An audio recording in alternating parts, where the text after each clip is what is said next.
Mes frères bien-aimés, ce soir vous avez bravé le froid, n'est-ce pas, pour vous retrouver ici dans cette église, et vous avez bien fait puisque vous venez d'entendre les dernières paroles que notre Seigneur Jésus-Christ a prononcées sur notre terre avant de rejoindre le ciel de son Père. Et les dernières paroles, vous le savez mes frères, ce sont toujours les plus importantes. Notre Seigneur Jésus-Christ aurait très bien pu dire à ses apôtres: je vais vous quitter, restez encore avec moi, appréciez ma présence, regardez bien mes yeux. Écoutez-moi encore, je vais vous dire quelque chose d'important quant à notre rapport les uns avec les autres. Pas du tout. Notre Seigneur Jésus-Christ leur a dit: allez maintenant, laissez-moi, ça suffit. Allez dans le monde entier, proclamer la bonne nouvelle. Allez annoncer au monde qu'il existe la vie éternelle. Ça c'est grand, voyez, notre Seigneur va jusqu'au bout de sa mission, il ne se regarde jamais lui-même, et il laisse cette consigne extraordinaire que les saints ont suivi à la lettre, alors que nous, mes frères, surtout en notre siècle, nous laissons tomber tout ça.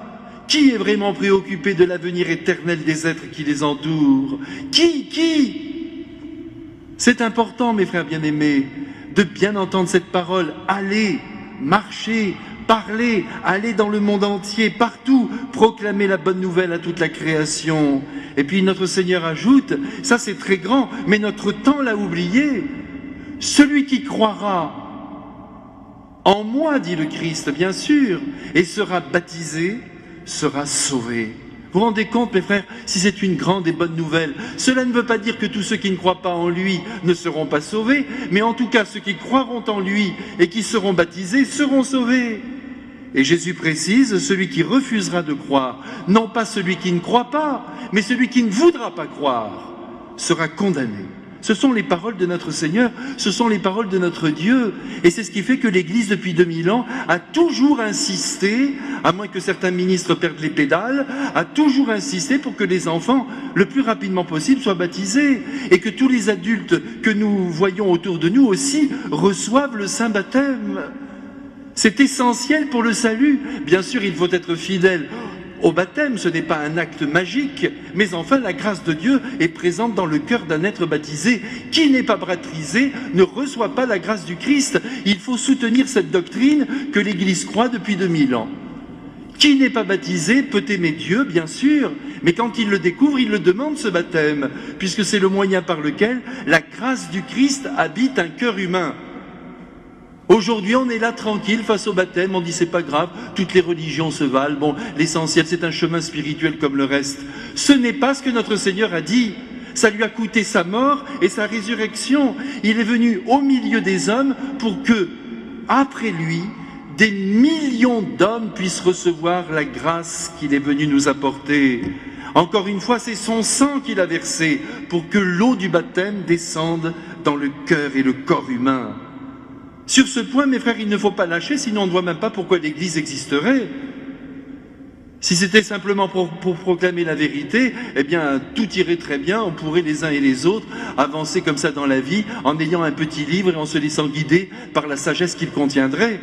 Nous l'avons, le petit livre, c'est le Saint-Évangile. Mais au-delà de cette vérité, il y a la vie de Dieu qui doit passer dans les cœurs. Et cette vie, elle se communique par le baptême. Donc maintenant, nous allons tout de suite remercier notre Seigneur d'avoir été baptisé un jour.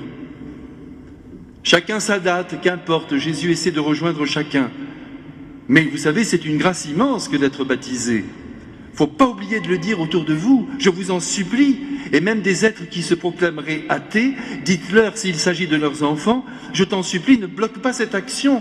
Si tu crois que tout ça ne signifie rien, bon, c'est ton affaire, mais n'empêche pas ton enfant de recevoir ce baptême.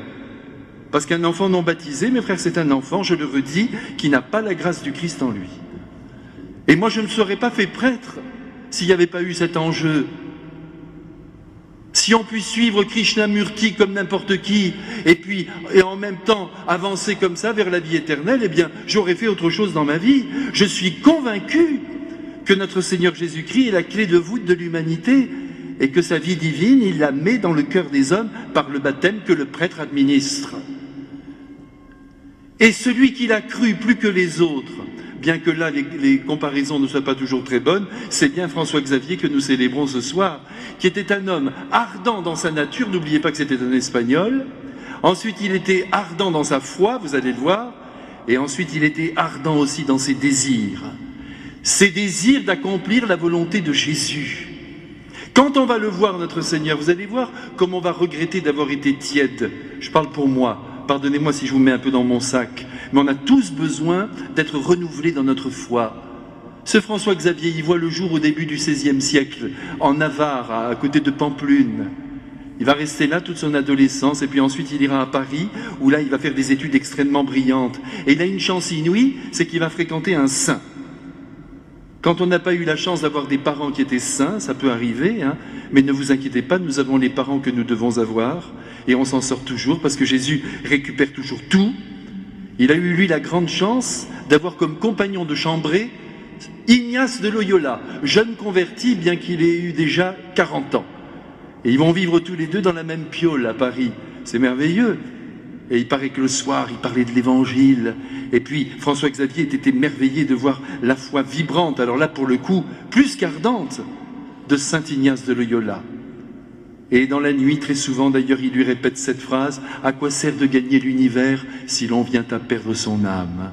Si bien que le 15 août de l'année 1534, ils vont faire des vœux ensemble, ils vont se donner à Dieu, et ils vont décider de fonder cette fameuse compagnie de Jésus, à laquelle, vous le savez, notre Saint-Père le Pape François appartient, une sorte de milice, une armée, oui, allons-y, n'ayons pas peur de ces mots, une armée terrestre, mais sans armes, ou plus exactement avec les armes de la foi, de l'amour et de l'espérance. Et ils vont vouloir porter le Christ, sauver les âmes, les baptiser. Tout est là, c'est pas pour rien si on a ce texte ce soir.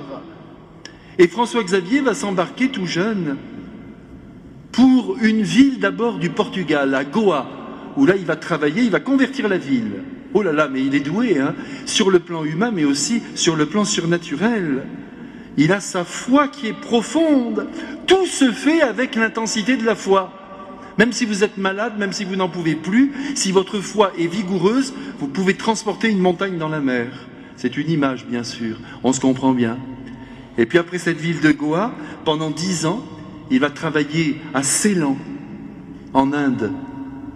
Et il va chercher à convertir les pêcheurs de perles. Et là, évidemment, il fait des miracles. Et notamment des miracles à tour de bras, puisqu'il baptise. Il a baptisé plus de 30 000 infidèles. Vous imaginez ce que ça représente? Je voudrais bien en baptiser avec 2 zéros en moins, mais au moins autant. Ça serait pas mal. Nous tous, mes frères bien-aimés, il faut que nous ayons ce souci du baptême, de cette nouvelle naissance. Et lui, il avait ce souci. Il baptise, il fait des miracles. Je vous l'ai dit, il va rester une dizaine d'années là-bas. Et puis ensuite, ça ne lui suffit jamais. Parce qu'il aime tellement Jésus qu'il veut absolument le faire connaître en des contrées où on ne le connaît pas encore. Donc il va au Japon, il va travailler là, admirablement. Et ensuite, il vise la Chine. Il part, mais en voyage, il meurt le 2 décembre 1552. Il est âgé seulement de 46 ans, mais c'est une vie pleine, une vie dense qui éclaire encore aujourd'hui des milliers de chrétiens qui se réclament de son esprit. Alors nous, mes frères, ce soir, eh bien, nous prenons François Xavier dans notre cœur, ou plus exactement, nous lui demandons de nous garder dans le sien, qu'il nous aide vraiment à être des êtres ardents. En tout ce que nous faisons, même dans la vie la plus quotidienne, mes frères bien-aimés, dans l'amour qui est le nôtre, je parle de vous, il faut que ce soit ardent. Dans l'affection, la tendresse que vous portez à vos enfants, il faut que ce soit ardent. Dans la foi qui vous unit à notre Seigneur et à la Sainte Vierge, il faut que ce soit ardent. Et dans l'exercice de la charité, mes frères bien-aimés, puisque tout est là. Le baptême nous donne le salut, et pour réaliser ce salut ici-bas, il faut aimer, aimer très fort, jusqu'à l'inconnu que nous croisons. C'est ce qu'il y a de plus difficile, mais rappelez-vous, mes frères, que nous avons la grâce du Christ en nous, pour que nous puissions aimer comme lui seul s'est aimé, c'est-à-dire infiniment et en dépassant nos petits intérêts personnels.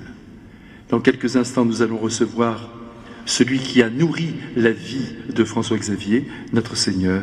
Il va venir sur l'autel par le ministère du prêtre. C'est un mystère immense. Croyez-moi, le prêtre se sent indigne devant ce mystère, mais il a ce pouvoir de faire venir Jésus, que vous allez recevoir et qui va faire de vous, ce soir, de grands apôtres.